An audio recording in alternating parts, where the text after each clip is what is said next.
Fire panels are real easy. They've got green and yellow lights on them. If there's a yellow light, there's something wrong. If there's a green light, it's good.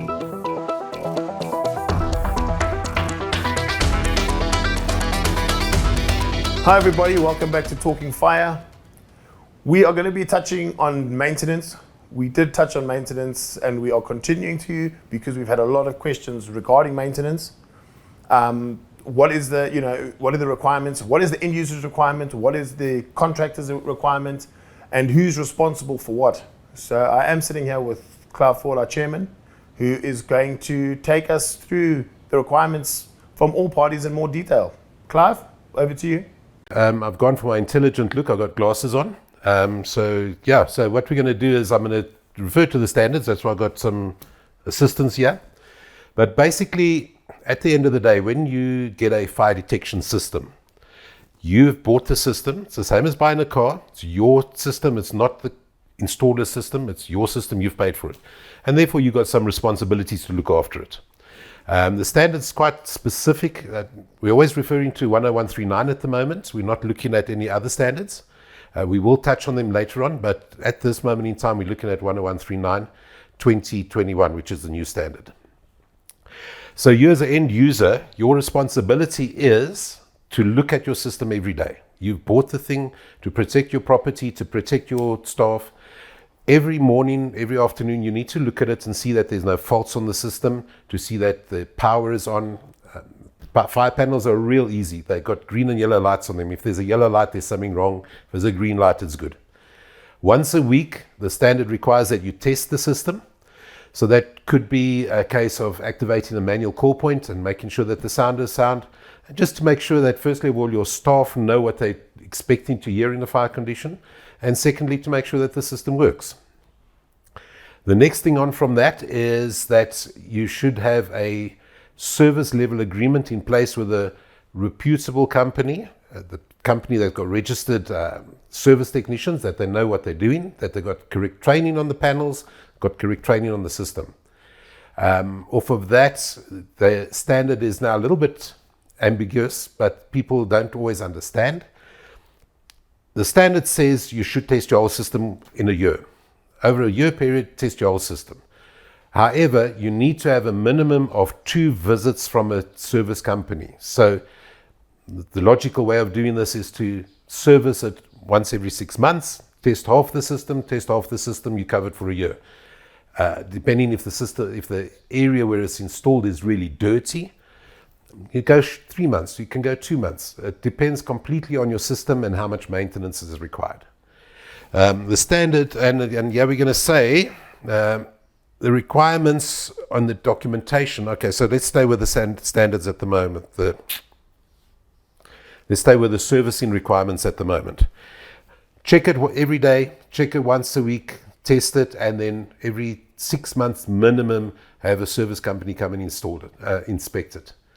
There's certain documentation that they got to give you so that once you've done their service, that you know that has been serviced correctly, that you know that the detectors have been tested. Otherwise, you have no idea if it's working or not.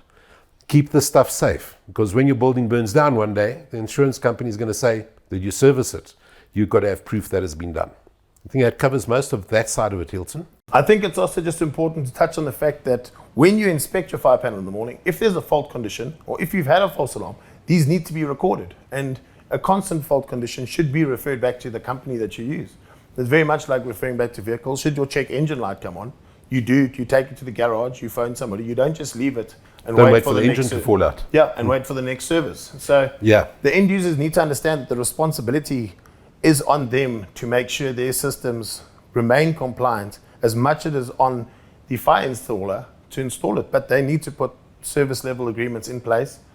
And they need to understand that every application is different. So although the standard calls for 12 months or every biannual visit, more often than not, in some applications, you need to clean detectors on a monthly basis.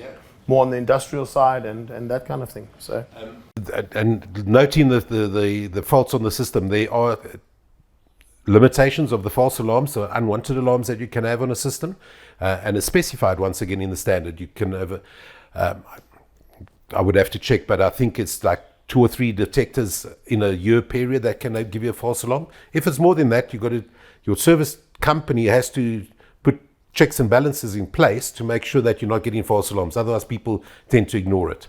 Yes. Part of your documentation that's required is next to the panel, you should have a logbook. And that's where you note these things. And that's where you note that your service company has serviced the system and tested it. And we've also, obviously, talking about evacuations and the specifically life safety systems. My personal opinion is, due to the lack of resources of our emergency services in this country, that when being asked to assist with the design or getting advice on the design, I tend to go away from the P system because of the requirement of the EMS, and they do let us down. So we do look at L systems, and it's important for the staff and the people being protected that they understand what the fire evacuation is. Yeah. And obviously now with the inclusion of voice evac, that needs to be serviced along with the fire system. So it's generally done by one installer, but if it's done by two installers, they should work simultaneously, and the system should be tested to be functioning correctly at all times.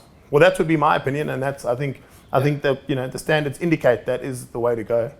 Well, looking back at the previous videos when Lauren was talking about the voice evacuation, people ignore sirens because there's so many sirens going off. So they need to be trained that when a siren goes off and it sounds like this, there's a problem, evacuate the building. Specifically in public space, where you don't have the chance to run fire drills with the people that are occupying the area. So they need to be looked at differently. Shopping malls, hospitals, although hospitals fall under a different standard, but just areas where it needs to be evacuated by the public that haven't been trained on the evacuation drills.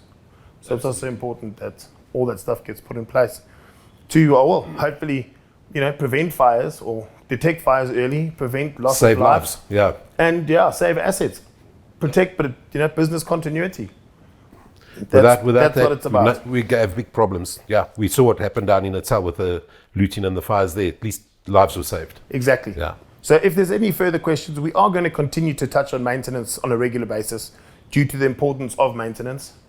But any specific questions from anybody, please contact the FDIA, send an email through to info@fdia.co.za, and continue to watch our YouTube or our LinkedIn and YouTube channels for more info as we try and share more knowledge.